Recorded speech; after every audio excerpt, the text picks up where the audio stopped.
I grew up in a fairly Christian home. I was surrounded by God. I don't remember a time in which we weren't going to church, but I don't know if I ever actually truly believed. I'm supposed to believe it, so I believe it. It wasn't until I hit like my teen years that I really started to go, this is stupid.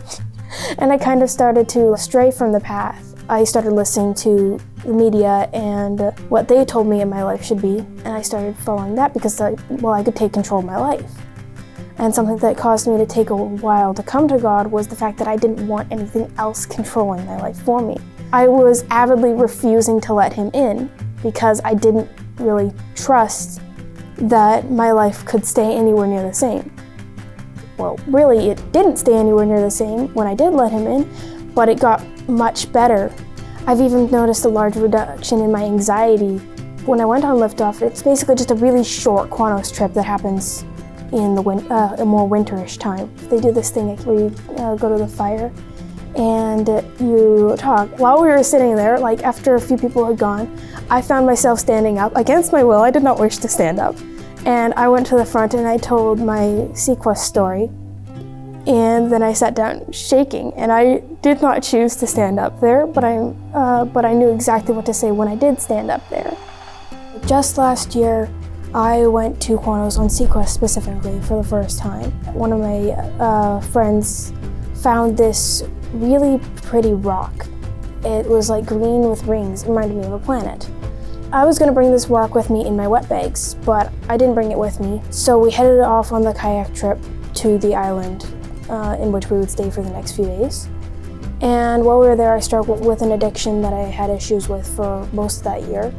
The day before we were heading off the island to head home, me and the lifeguard, we had about a 30-minute talk.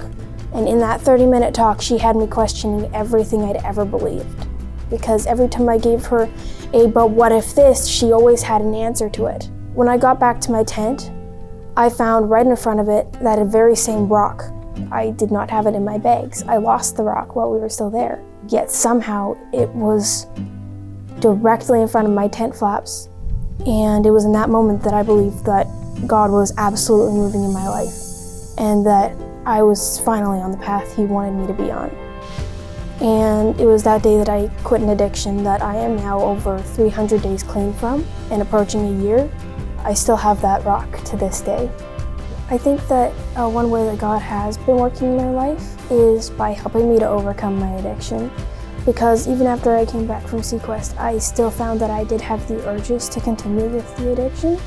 It was really, really hard, but as of lately, I don't really think about it at all, really. I don't find that I need it. I don't find that I really want it either. And previously to CCSL overall, I had felt like this almost empty spot in me that I was trying to fill with several things. I felt like I had this, I think the best way to describe it is quite literally an empty hole.